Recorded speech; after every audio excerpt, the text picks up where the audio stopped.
Funke Opipas. Meine lieben Funkenfreunde, liebe Chorkameraden, aber auch liebe Freunde, die überall irgendwo ein Interesse am Kölner Karneval oder speziell den Roten Funken haben. Wir starten hier mit einem völlig neuen Format. In diesen Zeiten suchen wir natürlich Kontakt, suchen Menschen, mit denen wir ausgelassen feiern und mit denen wir uns verbunden fühlen, um ein Gespräch zu führen. Und mit dieser Serie, die wir im weitesten Sinne unter der Roten Funken Depesche Flöckje Funk, könnte man jetzt sagen, Flöckje sendet, einmal ins Leben rufen, möchten wir heute beginnen. Und das eben auch mit einem ganz besonderen Gast, den wir im Karneval nicht nur auf unseren Bühnen in vorderster Front haben, sondern mit dem wir in der Welt unterwegs waren und letztendlich unterwegs in China oder in Kuba oder auch in den Vereinigten Staaten waren. Und kurioserweise hatte diese Band und diesen Menschen, den ich gleich begrüßen darf, einen Song, der auch damals schon um die Welt ging und der hieß Wir halten die Welt an. Dass das dann so eine Dramatik bekam, wusste keiner von uns. Und es war ein Lied, mit dem wir verbinden konnten. Und diese Gruppe und auch jetzt der erste Gast, die haben wieder eine Aktion gestartet, weil sie gesagt haben, wir müssen irgendwas unternehmen. Und so möchte ich das einmal zitieren, denn es ist ein großartiges Projekt, zu dem er uns etwas sagen wird. Wenn die Welt sich scheinbar nicht mehr dreht und keiner weiß, wie es mit uns weitergeht. Alle gemeinsam gegen Einsamkeit. Jetzt ist die Zeit für Menschlichkeit. Ich begrüße Henning Krautmacher von den Höhnern. Hallo Henning. Guten Morgen oder Tag, kann man sagen, die Sonne scheint ja schon. Hallo, lieber Heinz Günther.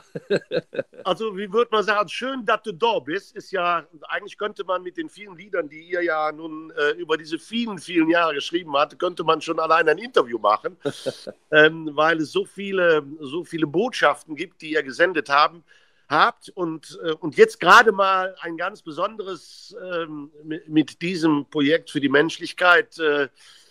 Wie kam es dazu?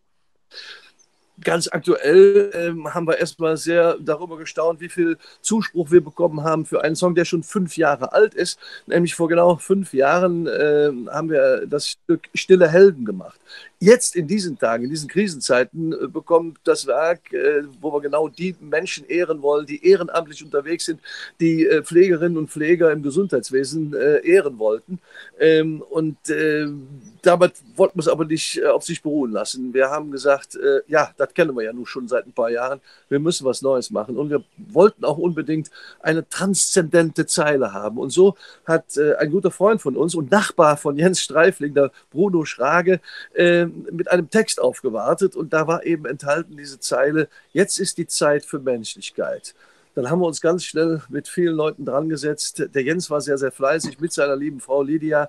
Die haben sich ans Komponieren gemacht. Der Hannes und ich, wir haben da auch noch ein bisschen mitgewirkt. Wir haben den Text von Bruno noch ein bisschen bearbeitet und rausgekommen ist dann das Projekt Höhner mit Freunden. Da waren dann sehr, sehr bekannte Menschen, auch aus dem Karneval bekannte Menschen. Beispielsweise der Bernd Stelter war sofort Feuer und Flamme da mitzusingen. Der Schrader, das ist der Gitarrist von den Räubern, hat sofort mitgemacht. Michael Kuhl, der Sascha Breuer Rölke, der bei den Wanderern a cappella singt, und viele, viele mehr waren sofort bereit und wir haben gesagt, also wir wollen da nichts dran verdienen, das Ding kann man nicht kaufen, den Song gibt es nur auf YouTube oder auf den Social-Media-Kanälen.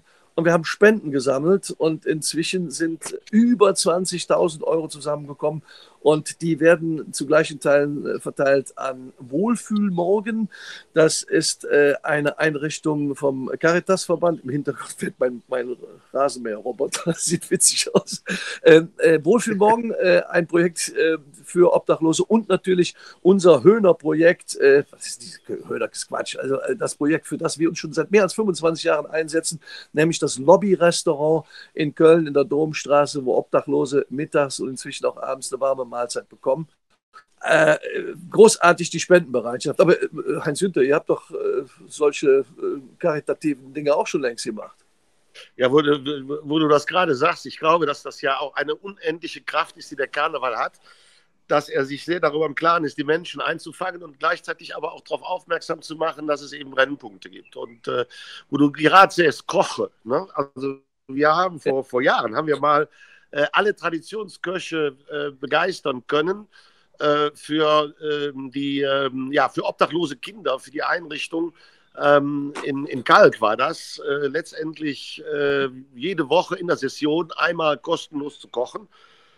Und das war eben gut eine Initiative von den Roten Funken, aber letztendlich konnten wir alle Traditionskurs direkt dafür gewinnen und jetzt in diesem Jahr ja auch. Wir haben ja die Kinderaktion gefahren für den Kinderschutzbund in Köln und auch 2 Aktionen unterstützt. Nummer gegen Kummer und eben traumatisierte, sexuell missbrauchte Kinder oder Kinder, die irgendwo aus dem Ausland zu uns kamen, durch Krieg, Not und Tod geflüchtet sind, um da Hilfe zu leisten, haben wir tatsächlich während der Veranstaltung, während Singen, Lache, Tanze, fröhlich sein, einen Cut gemacht. Ich habe mich auf die Treppe gesetzt, hatte eine Götterbüchse dabei und habe den Leuten mal für 3 Minuten den Ernst der Lage erklärt. Und auch da sind jetzt in diesem Jahr, glaube ich, 30.000 Euro zusammengekommen. Und es geht. Ne? Wir hatten auch tatsächlich, als wir diese Aktion gemacht haben, hast du ja immer ein bisschen Angst und du sammelst so einen Verein wie wir, lebt ja auch von Spenden. Aber ich muss dir sagen, die Spenden, die wir auf der Veranstaltung bekommen haben, in diesem Jahr, die der Verein dann bekommen hat, die waren höher plus diese Götteraktion, zeigt, das funktioniert und das gehört einfach zusammen. Also von daher kann der Karneval und habt ihr da eine ganz großartige Aktion. Also irgendwie werden die Funken sich was überlegen, wie wir das unterstützen. Jedenfalls, wie könnte man dann jetzt dort dran? Man geht also einfach auf YouTube und lädt sich das runter oder wie spendet man? Naja, runterladen geht nicht. Also dann wäre ja nur angucken. So ein Geschäft gemacht. Nein, man kann es nur anschauen, aber jederzeit. Auf der Internetseite der Höhner, auf den Social-Media-Seiten, auf Instagram oder auf Facebook. Und du sprichst mir aus der Seele. Wenn wir das als Verkaufsprojekt gemacht hätten, heutzutage kauft kein Mensch mehr eine physische CD. Die Leute laden sich sowas runter im Internet. Und um auf 20.000 Euro Erlös zu kommen, hätten wir Hunderttausende von Downloads benötigt.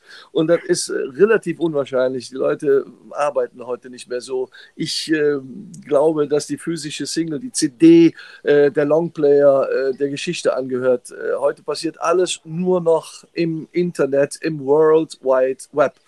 Und das ist ja auch das Problem, was wir jetzt haben. Wir dürfen ja nicht auf der Bühne.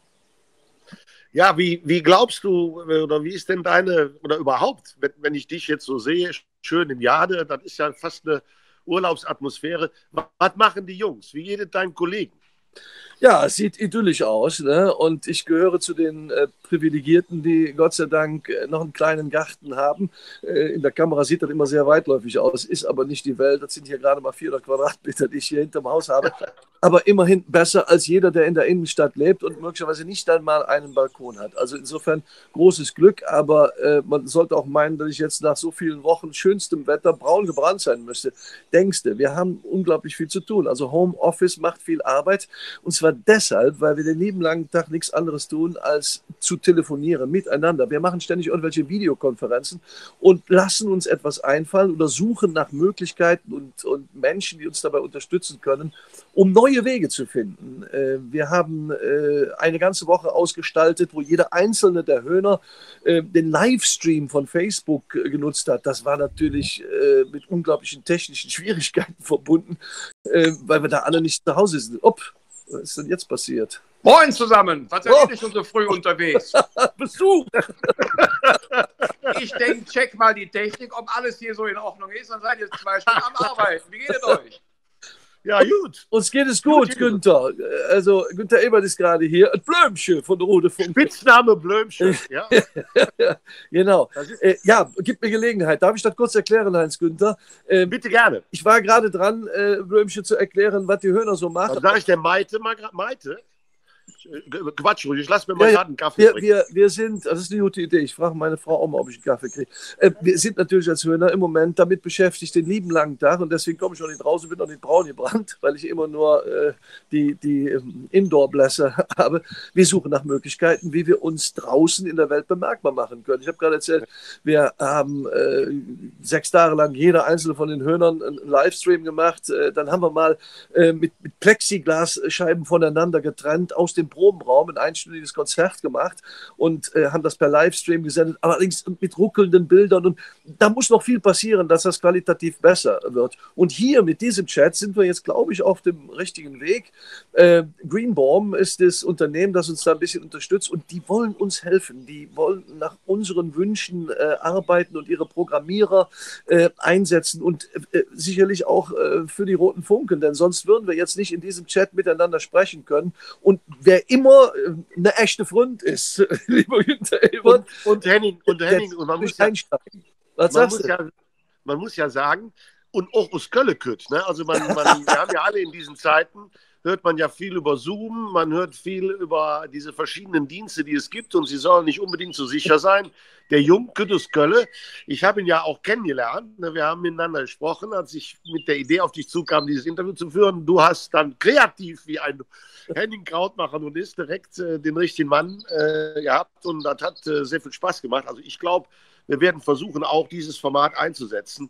Herzlichen Dank. Meine Assistentin Maite hat mir gerade einen Kaffee gemacht. Das ist eine Freundin von Mingem Jung. Du auch eine. Also, ich will euch ja nicht stören. Also, das scheint ja sehr familiär bei euch zuzugehen. Also ich kann euch nur eins versprechen, dass wir mit Sicherheit eure Unterhaltung, die ja hochinteressant ist, auf all unseren Social-Media-Kanälen, Instagram, Facebook, in unserer Flöcki-Funk-Depesche senden werden. Ich will nicht länger stören. Macht's gut.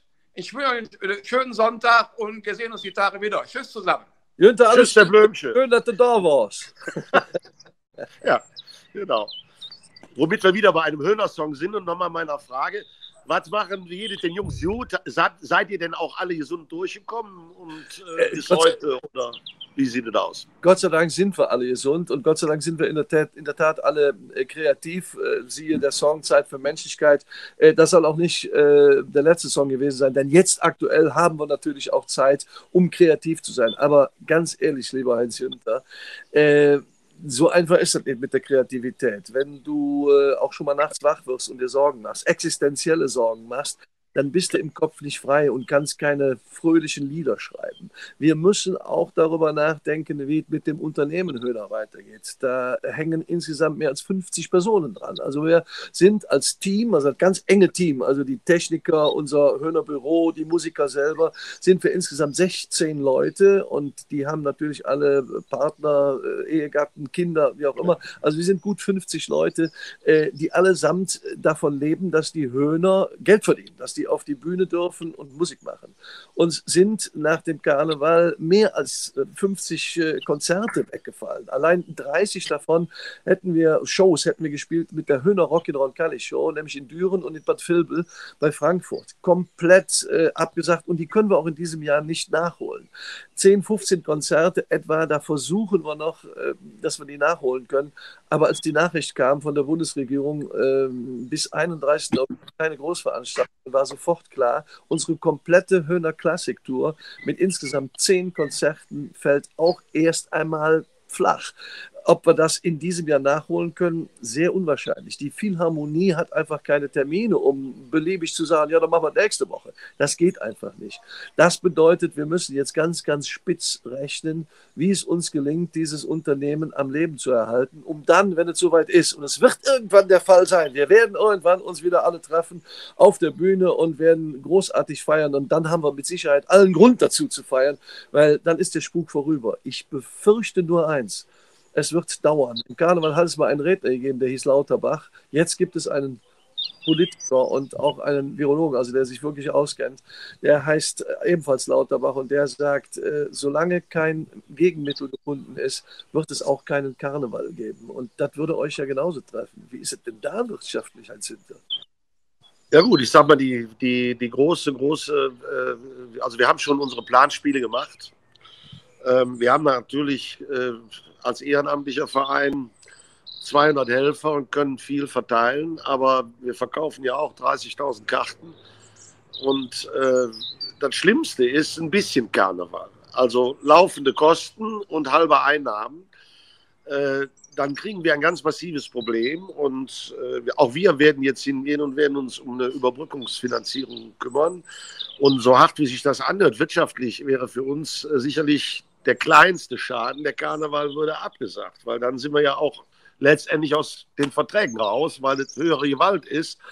Dann trifft es wieder euch genauso. Aber wir haben halt, bin da sehr nah bei dir. Ich glaube auch, wenn es darum geht, dass Menschen wieder ungezwungen zueinander kommen, dann muss die Angst weg sein, sich infizieren zu können. Und wer schunkelt mit dem anderen Arm in Arm, den er nicht kennt, also da ist der Karneval, genauso wie jetzt auch das Oktoberfest abgesagt wurde, schon in einer ganz schwierigen Situation. Also ich gehe auch eher davon aus, es findet eher nicht statt. Es wird aber Aktionen geben. Und auch da, glaube ich, werden wir wieder in die Kreativitätskiste packen. Und so wie ich dich und euch kenne, wird es Aktionen geben, aber es wird auch Funkenaktionen geben. Und wenn wir mit Sicherheitsabstand geben, 1947 gab es Rosenmontag, da sind die roten Funken doch durch die Welt und durch die Straßen gezogen, um den Menschen wieder Zuversicht zu geben. Und genau so werden wir uns irgendwie wieder Aktionen einfallen lassen, um Kontakt aufzunehmen. Wirtschaftlich wird das erstmal ein Fiasko. Aber wir haben natürlich auch trotzdem ja ein großes Projekt. Die Üleports wird im Moment umgebaut. Und unseren Mitgliedern senden wir ja immer wieder Fotos, wie es jetzt weitergeht. Also das Loch wird immer größer und das Projekt ist Gott sei Dank auch frei finanziert und auch nicht gefährdet, sodass wohl, wenn das dann fertig wird und wir uns dann langsam in die Jubiläumszeit bewegen, sagen können, bis dahin haben wir es sicherlich hinter uns. Aber es steht uns noch einiges bevor. Und wer weiß, vielleicht kommen wir da auch gemeinsam auf die ein oder andere verrückte Idee. Wir haben ja eine gemeinsame Geschichte, insbesondere die Höhner und die Funken verbindet ja doch eine ganze Menge. Und in dem Sinne muss ich auch sagen, ist es gut, dich mal wieder zu sehen und gehört auch zu haben. Und euch, dir, den Jungs alles Gute zu wünschen zum Thema Projekt Menschlichkeit. Wird es eine rote Funkenaktion geben in den nächsten Tagen, da kannst du sicher sein. Und ich glaube, dass es hoffentlich den Leuten gefallen hat. Wir werden sehen, wie die Resonanz ist, dass man so ein bisschen miteinander geschwatzt hat. Ne? Da bin ich auch sehr gespannt und das ist eigentlich der Beweis dafür. Die Funken und die Höhner haben schon so viel gemeinsame Sache gemacht und auch hier, das ist ja auch ein kreativer Austausch. Insofern bin ich da sehr zuversichtlich. Mit allem Mann zusammen, da gucken wir nicht nur vorbei, schaffen wir auch die Krise zu meistern.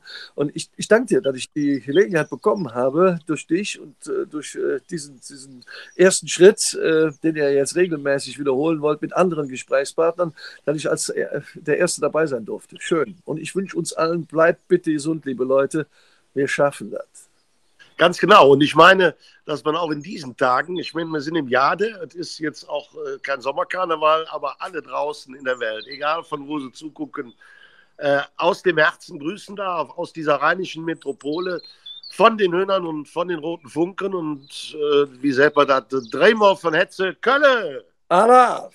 Kölle! Araf! Kölle! Araf! Sehr zum Wohle, das ist Kaffee. Und tschüss zusammen, Mann, Jod. Tschüss.